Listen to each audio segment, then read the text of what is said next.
Friends, welcome back to STV cooking channel. ఈరోజు మనం మునగాకు పచ్చడి ఎలా చేయాలో చూద్దాము. దీనివల్ల మనకి ఎన్నో బెనిఫిట్స్ కూడా ఉన్నాయి. మునగాకు వల్ల ఇది ఎలా చేయాలో చూద్దాం ఫ్రెండ్స్. దీనికి కావాల్సిన ప్రాసెస్: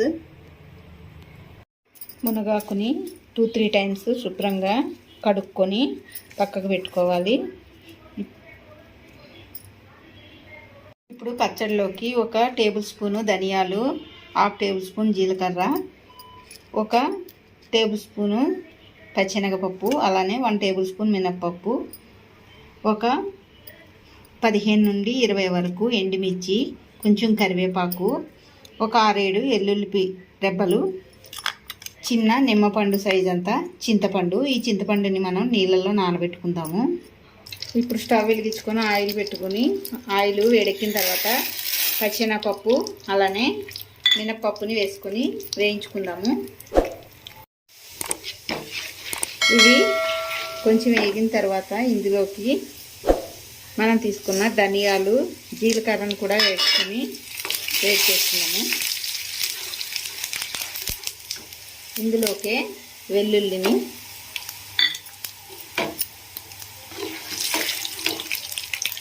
అలానే ఎండుమిర్చి, కరివేపాకు, దీని మొత్తాన్ని మంచిగా ఫ్రై చేసుకోవాలి.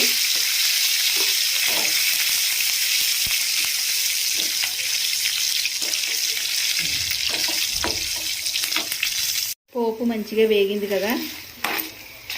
ఇప్పుడు పోపుని వేరొక ప్లేట్లోకి తీసుకుందాము.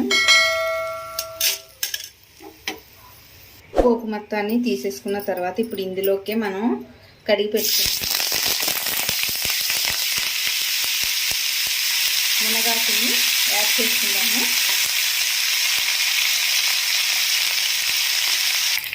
ఈ మునగాకు అనేది ఫ్రై అవ్వడానికి మరీ ఎక్కువ టైం అయితే తీసుకోదు.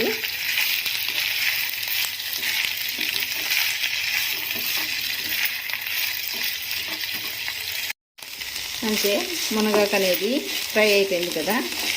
ఇప్పుడు ఇది కూడా కిందకి దించుకొని చల్లార్చుకొని మిక్సీ పట్టుకోవాలి.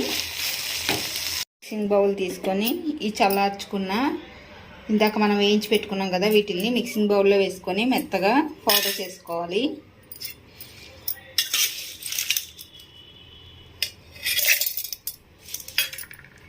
ఇలా యాడ్ చేసుకున్న తర్వాత ఇందులోకి రుచికి సరిపడినంత సాల్ట్ని కూడా యాడ్ చేస్తున్నాను. ఇప్పుడు వీటిని మిక్సీ చేద్దాము.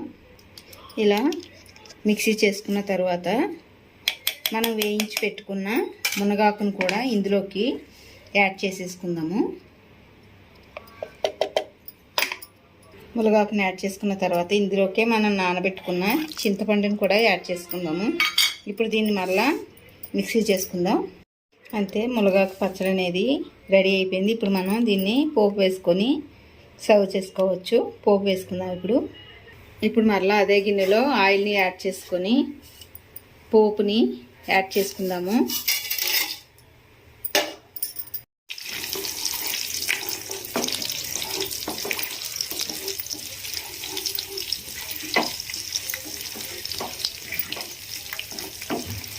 పోపు రెడీ అయింది కదా.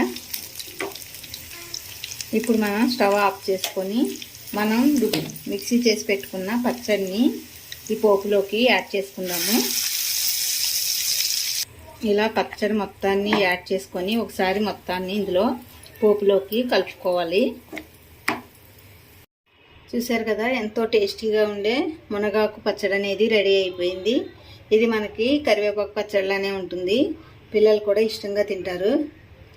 దీనివల్ల పైగా మనకి చాలా ప్రయోజనాలు కూడా ఉన్నాయి మునగాకు వల్ల. మీకు కూడా రెసిపీ నచ్చినట్లయితే లైక్ చేయండి ఫ్రెండ్స్, అలానే షేర్ చేయండి. ఇంకా ఎవరైనా మన ఛానల్ సబ్స్క్రైబ్ చేసుకోకపోతే చేసుకోండి ఫ్రెండ్స్. Thank you.